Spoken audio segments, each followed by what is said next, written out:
The views, thoughts, and opinions expressed in this episode are that of the guest and host and do not necessarily reflect the values of sponsors or other associated organizations.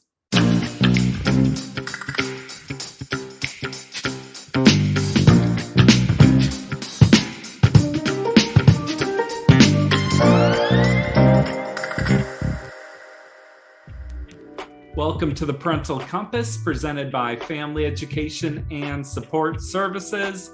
I am your host, Bobby Williams. If you like what you're hearing, if you like the vibe, hit subscribe. We are also now on Amazon, so all you have to do is say, "Hey Alexa, play the Parental Compass podcast," and she'll play it for you. She's listening. She's always listening. I want to give a big congratulations to Family Education and Support Services for their latest gala that we were promoting a few weeks ago. They raised over 70 grand at it. So props to everyone involved. That's incredible. I don't know how we've done it, y'all. We have gone over 60 episodes and we have yet to cover the topic of being a step-parent. To make up for this injustice, we are going to be doing a whole series on this issue because there are so many different experiences and there's so many facets to it all. How do you handle situations like discipline or feelings of jealousy, or when a teenager is yelling at you, "You're not my real dad"? Here to get into it with us is Kyle Murphy and Danielle Dickinson. Kyle has young children, while Danielle has teenagers. They moved in together in the midst of the pandemic. Let's hear what they have to say. Well, we had a family meeting right off the bat, and the things we really tried to focus on were our core family values, what we really thought was important, and how we wanted to treat each other. And also we wanted to make sure that everybody knew that there were no expectations about labels like step parent or stepson, stepdaughter. There were no expectations about me suddenly coming in and being an authoritative parent to these two kids who were just getting to know me. It was a little bit different for Danielle because she's known my kids so long that my youngest daughter will probably never remember a time that Danielle wasn't in her life. Yeah. But we really wanted to respect all the kids as individuals who, had to be comfortable with the situation and didn't want to be told how to feel about somebody. So we wanted to give them lots of space to do that. Yeah, you can't just walk in and be like, "Love me." Yeah. Right. Instant family. This is how it's going to work and you're going to like it. Yeah. Well, we really figured that whether we tried to force that or not, they were going to come to their own conclusions and decide how they felt about it. And, we didn't want to be the people who were either like trying to combat these feelings that they had or push back on that and tell them they should be feeling a certain way. And we also didn't want to be the people who said to them, like, we made these choices as adults and now you guys have to live with what we feel like that means for you. You got to get the buy-in. Yeah. And it wasn't, we knew very early on, and we talked about this, that was going to, yield some really negative results. And it was going to make our kind of, attempt at kind of trying to bring everybody together much harder. We'd face a lot more, I feel like we would have faced a lot more challenges and a lot more angry feelings and intense emotions had we said, like, this is what's happening and you guys just have to, deal with it and be okay with the labels that we have assigned you. Yeah. And I think one really, really strong example of that was my oldest daughter, Hannah, when before we moved in together, when Danielle and I were becoming very close and she was spending a lot of time at the house when the kids were there. And spending, we were all going and doing things together, the four of us. Sometimes, Danielle's kids would come too. And Hannah started asking questions about stepmoms. Like, what's a stepmom? Yeah. Is Danielle kind of seems like she's kind of like my mom. Is that what a stepmom is? And so there was, and where we landed was, Hannah, the label is not important. What's important is that she's Danielle to you, and whatever that means, Right. and if you feel like you feel like she's filling a motherly role and that's what you want to call her, that's fine, but there's no need to do that. And I think the most telling thing is that Hannah never chose to use that, to this day has not chosen to use that label with Danielle. So that was, she wasn't reaching out because she wanted a stepmom. She was trying to feel the situation out. Right. Yeah. And just by letting her have that space, she and Danielle, have a wonderful relationship, and it's, great. It's very natural. And I think that was our goal, was we want you guys to build natural relationships with each of the other adults. They already had those obviously organically with us. When you were first meeting the others' children, did you feel that initial pressure to be like, I got to be cool, or I got to be fun, or sort of win them over? I imagine you felt a little of that, right? When we were moving in together, Danielle owned a home, and we jointly got it ready to sell, and the kids were a part of that. And so as a thank you, we rolled in with a box full of comic book stuff and gamer stuff, like stuff that was right up Caden's alley. And he was 13 at the time. Yeah. And I mean, I was just like, oh man, I'm going to be the coolest guy in his life now, just rolling in with these presents. But yeah, there was definitely pressure to be like, these. I knew in my specific case, Danielle had not really brought anybody home to them. So right. I was, the fact that I was being introduced was already kind of, a big deal. And I was like, I gotta live up to that. Oh my goodness. Yeah. Well, there's a different level of pressure, right? Like teenagers are gonna think people are cool or not cool, and they're gonna make that judgment super quick. So there's like an extra level of kind of pressure with that. And for me, I thought, well, like, I have to go back into my raising toddler brain, because Hannah was 5 when I met her. And so she was just out of being a toddler, and Addie was squarely she had just turned 3. And I thought, like, I have to remember what that's like, and what are they going to want? Am I supposed to play games with them? Am I supposed to tell them dumb jokes? Like, I have to remember what it's like to be the parent of a toddler, and appeal to them on that level. And so, and really I was like, the biggest pressure for me was, I think kids are so genuine and so honest in their, kind of impressions and emotions, that I was like, I can't get this wrong. You don't have a second shot with young kids. Like, that's it. Probably with teenagers too, but with young kids, man, they'll make their decision quickly, and they will let you know what it is. The thing that does come up though, is sometimes you have to be a disciplinarian, or something comes up. So how do you balance doing that and not being a pushover, but it's not really quite your role? It seems like a lot to juggle there. There's a basic level of respect and decency that we had expectations of all of the kids to have, respect each adult equally and the things that they're saying and things like that. But when it came down to being disciplinarians, it was really much more, the conversation was about, what have they experienced previously? What do they need, and what's going to serve them best in their lives? Because my kids are both kind of transitioning into kind of adulthood, and how is what you say going to impact those things? And so I think that was really the conversation, Yeah, and I think really what it came down to for me, I wanted to make sure I didn't surprise anybody. So I didn't want the kids to get a reaction from me that they didn't understand, that might be scary, that might mean things to them that it wasn't intended to. Right. So there was always a conversation ahead of time about with Danielle, like, what are the boundaries and expectations with your kids? What can I enforce, and how, how abrupt do you want me to be? Do you want me to be like most parents and just, bark a quick order because we've got that shorthand and that I'm right. Right.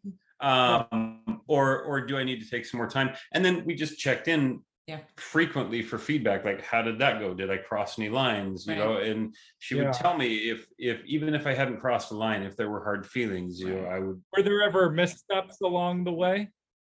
Yeah. Well, and what I would say about that is that I had a lot of kind of unrealized feelings about how that would go with my kids, because they haven't had a male figure tell them how to live their lives, what to do, what their expectations are. And so there is always going to be this like additional level of what is that like? Because men in general, taller, bigger in stature, deeper voice, like there are just natural kind of biological things that go along with being a man, and giving directions or setting expectations or things like that.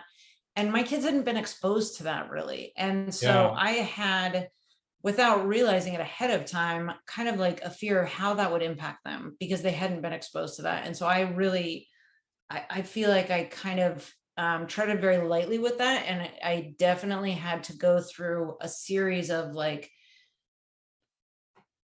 reminding myself that it was going to be okay and they were going to be okay. And I had spent a lot of time making sure I put the right person into their lives, but I was definitely overprotective because they just hadn't been exposed to that. Yeah. I mean, there were definitely moments like the time the two older kids were fighting over one of the younger kids' toys and like tug of warring it. And, as their dad, I looked at that and I'm like, in my mind, it was my two older kids are about to break my younger kid's toy. And I just barked at him and said, drop that. You are too old for this. You know better. What do you, like really lit into him like a parent does. Like we all have been, I think at one point. Yeah. And we did not have that relationship yet. It was like, I got my point across, I think, after Danielle talked them down and explained what had happened, but in the moment I completely lost them. And it didn't have the effect that I wanted. And that was, I crossed a boundary and I learned that, okay, I need to control myself more in that situation because we're not there yet. It seems like a running theme of this conversation is lots of communication and kind of working through it. Or there's no kind of A, B, and C. This is how you put it all together. Another thing, go ahead. Well, I was just going to say that I think that in both of our experiences, a lot of blended families that we've encountered, the parents get caught up in what does something have to look like. And we went in going, we don't care what it looks like. We don't we don't care how long it takes for relationships to develop or what those relationships look like, or if anybody ever calls anybody dad and means it, or if that's just not important to us. We just kind of let it happen and give people room to grow into that as fast as they want. Yeah, I think one of the things that we have talked a lot about between, Kyle and I, not necessarily with our kids, but I guess maybe a little bit, is that we were both very confident that inserting one another into our kids' lives was going to make them better people. They were going to have, whatever additional set of values and additional set of education and knowledge and experience that person brought to the table. And it was going to be so much better for them because that other person was in their lives, even if they don't realize that right away. And we were confident in that. That's how we made that decision. We didn't go into it lightly. And knowing that and remembering that at the end of the day, where I can say, you're absolutely the person who I know is going to make my kids better people because of your presence in their life. So even if it's rocky or we have to get through certain things, I know why I made that decision. I'm confident in that. And that's always that holds true. And no one's perfect all the time either. Another big feeling I think could come up, especially I'm thinking particularly of the teenagers, but maybe the little kids too, is a feeling of jealousy of like, okay, the parents giving time to the step parent, or they're taking care of the other parent's children, and I'm used to them just being my parent. Or there could be a lot of feelings like that come up. What does that look like, or how have you navigated through that? So I would say I don't think I saw a lot of that in the younger kids. Yeah, definitely.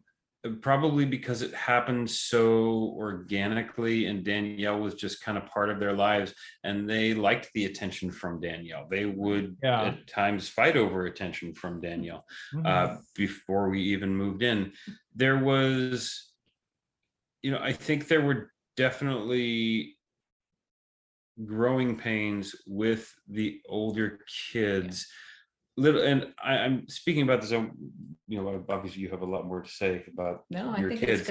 But one of the things that I remember we went through early on was like access to the bedroom was a growing pain because suddenly the kids had to get used to the fact that there was somebody besides mom in there and they had to knock if they wanted to come in. They never ever had to do that. Yeah. And just kind of relearning boundaries for everybody. I'm sure that those little differences cause some friction, but it's not something that has ever been brought up as a big deal. I'd love to hear your perspective on that. And I think that's true. So I am sure. So my daughter was 18 when we moved in together. She was fully in her like transition out of the household, right? We weren't sure exactly what she was going to do, but we knew that her time in our house together was going to be way more limited than the other kids. Kind of in addition to that, though, is that she had grown up her entire life with just me, basically, and I was just her mom. And so facing a transition, and then COVID shut down and her whole life had kind of been thrown into chaos. I think that there were probably feelings of like, why are you giving, your attention or your focus to these other kids and not, paying attention to me? But she never really vocalized it. I just think that we kind of saw little things that would suggest that there may have been feelings that way, but she loves the girls. That's the really unique thing that I think we were very lucky in. And it, it has to do with the fact that our kids have that age difference. But did you do anything to reassure her, or? Well, she never really talked about it. And so when I would see her, I guess the best way to say is kind of acting out. And she was going through her own transition. So it was hard to wade through like, what are the feelings here? Because there's so much going on at that time. But when I would see her acting out, I would try and just come upstairs and close the door to her room and just sit and talk with her, or, just have a little bit of like one-on-one time, or go outside and talk, or things like that. Just to kind of reassure her that I was still there, but we never openly really had to talk about it because she never really brought it up. It's just, you kind of start to know when like, oh, okay, so things have changed, that things have changed, and all of a sudden you're seeing these weird kind of strange behaviors, and your kids are acting a little bit different, or maybe they're a little bit more elevated in their emotions or whatever that you're not used to. And, you logically kind of put two and two together. I'd never wanted to say to her, I think this is why you're doing this or whatever, because I didn't want to put that in her, like I didn't want to insinuate that those were her feelings, and I figured if she felt that way she'd come to me, and maybe 10 years down the line she will. But we just tried to really be respectful of the fact that our kids were going to go through, and probably more mine than Kyle's, but our kids were going to go through some growing pains, and they were going to act out a little bit, and they may not even know why, and that was okay, because we didn't command that they like put a meaning to the feeling. We just knew as parents that when your kids act out, there's probably some emotion behind it, and they may not really be mature or old enough to understand what that is. So we're just going to be respectful of that and try and make sure that they understand that, we know and we get it.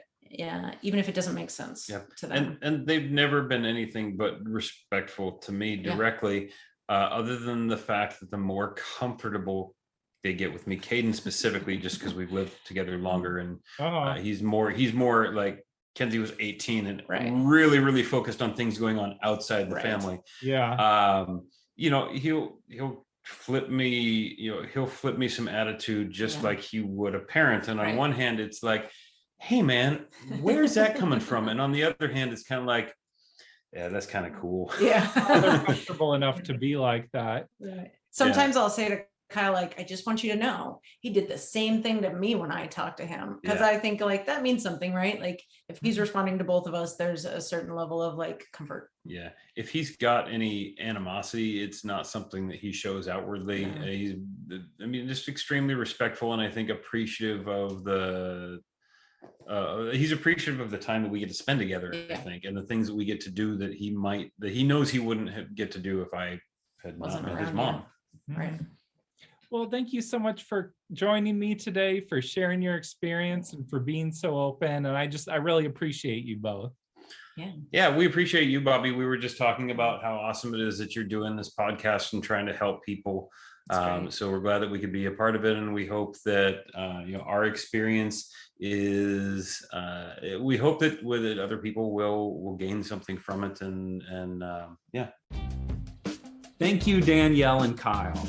Again, we are going to be doing a whole series on this issue, so be sure to subscribe, be sure to stay plugged in, and we'll be back at you next week. This has been the Parental Compass by Family Education and Support Services. I am Bobby Williams. Peace.